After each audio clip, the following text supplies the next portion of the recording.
Toby here. I want to show golf players how to get rid of golfer's elbow and improve your swing without having pain after your 18 holes of golf. Let's show you how to do this. So one of the things that happens after we've been playing golf for some time is we start to develop what we call golfer's elbow. We find that lateral or medial epicondylitis where there's pain or discomfort either on the lateral or on the medial side of our elbow, and this is how we're going to fix it and address it. We want to first start by doing eccentric exercises. Now, most of the time when we're doing exercises for the purpose of resistance training, building muscle, things like that, we're focused on the concentric phase of the exercise. Now, don't be distracted, don't be discouraged or overwhelmed by these terms. It's going to all make sense to you in a moment. When we do an exercise like a bicep curl, we're doing the concentric phase, which is we're bending our elbow or lifting that weight up, and we're focusing on the muscle shortening and building that muscle from that direction. But the elongation of the muscle, where we're slowly lowering that muscle, is actually going to cause there to be a lot more improvement to the durability, the strength of the muscles and tendons that are in that area. So the same thing is going to be applied when we want to get rid of inflammation, epicondylitis, lateral epicondylitis, medial epicondylitis, whether you call it tennis elbow, golfer's elbow. Both of those are going to be addressed very effectively by eccentric exercise. Let's show you this. Okay, so first thing, we're going to have a weight in our hand. You can have a dumbbell or a kettlebell, it doesn't really matter. You can use either one. And what you're going to do, let's say this is the wrist or the elbow that's having pain. It's my left hand. And so what I'm going to do is I'm going to start with my elbow nice and flat. I don't want my arm straight. I want it to be nice and supported, and I'm going to have my wrist up like this. For some people, this is going to be painful just going into this motion. And again, depending on how long you've been having the pain, how intense it's been, what you've done to take care of it, just a simple movement like this can be painful for some people. It really all just depends on how severe your presentation is and where you are in the recovery process or the injury process. But regardless, these are going to be helpful exercises. So first thing I'm going to do is I'm going to take the opposite hand and place the weight into this hand. And I'm going to slowly lower the weight down, just like that. And then I let go and I move my wrist back up. And then what I'm going to do is I'm going to put that weight back in there again. I'm using a very light weight because these are very small muscles. And you might think, oh, let me put 15, 20 pounds. I can assure you, you're probably going to hurt or exacerbate or inflame the already inflamed area. And you want to use a very light weight because this is going to be a very tough exercise, probably after you get to rep number 3 or 5. And we want to think about doing at least 2 reps of 10, depending on what we can tolerate.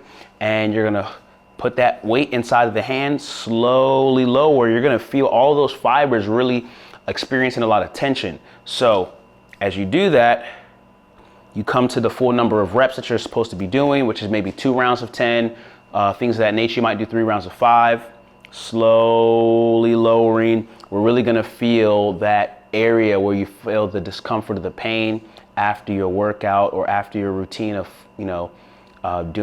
playing golf.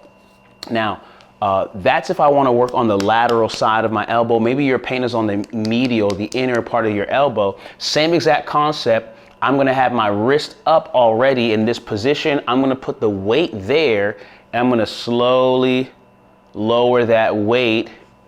Take it out with the other hand, raise it up, put that weight there, and slowly lower. Now, I like using kettlebells, and one of the reasons why is because you're going to get a little bit of different tension and resistance depending on the angle at which we're moving.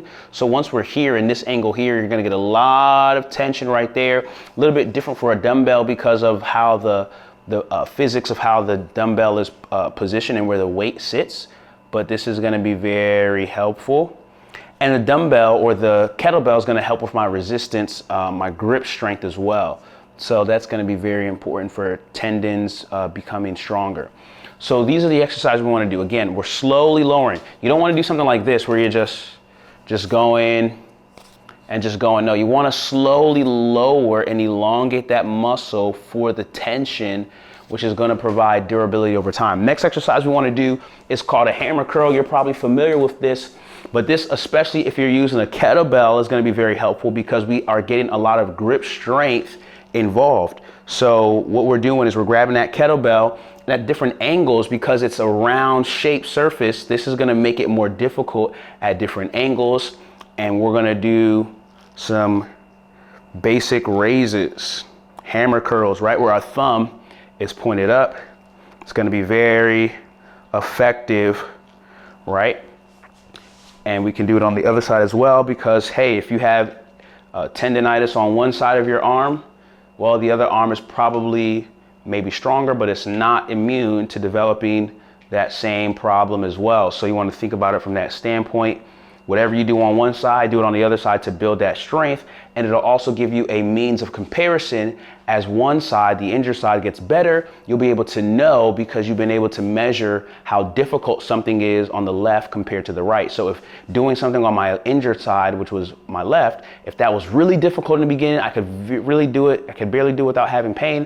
And then over time, maybe at week number 2 or 3, it's much better because I've been doing it consistently 3 to 5 times a week. That's going to be a very good indication that you're getting better. So hammer curls is the second exercise you want to be able to do to really address the tendonitis in the elbow. And this is going to be helpful whether you have golfer's elbow or tennis elbow, which is going to be the difference between lateral and medial. These are just terms that we use because typically golfers are going to have the medial epicondylitis, and then tennis elbow is going to be for those with lateral epicondylitis. But again, you can develop both playing either sport. So thinking about that. Now, after we've done that, this is going to be a lot of tension into areas where there's already probably pain and discomfort. What we're going to do now is a simple stretch, stretching our wrist extensors in this position. Arms straight this time. Grab that posterior or back surface of your hand and stretch it out. When you do that, you're going to feel that tension, and this is going to be a great thing to follow up with after you just did the eccentric exercise we did. So for the best regimen, I would encourage that you stretch before, do your eccentric exercises that I just showed you with the weights, and then you can also do this again. Or at worst, you can do the eccentric exercises and then finish off stretching this to give some relief.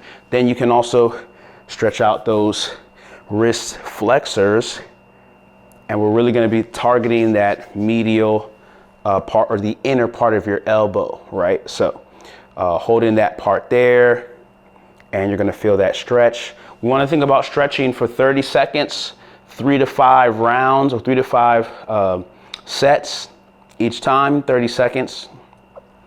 And that's going to be very helpful. So think about doing this exercise on a consistent basis. If you already have some pain or discomfort, if you're not sure whether you have tendonitis or not, you can actually hit the link in our description to talk to a PT first, where we'll give you a free consultation and guidance, ask you some specific questions to give you clarity on what exactly is going on, why that's happened, and what to do about it.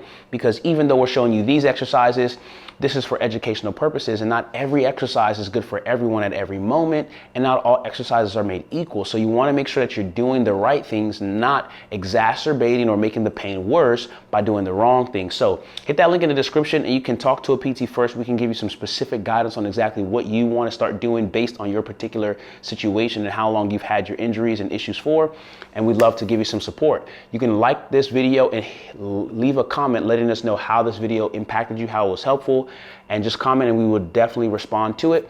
And we can't wait to see you in the next video. It's Dr. Toby signing off here. We make videos to help you stay healthy, pain-free, fit, and mobile, so that you can discover the wealth that starts in your health. And if you found this video helpful, you should subscribe to our channel so that you can get all the other videos that are just like this and even better. So I'll see you guys in the next video, and thanks for subscribing. See you guys later.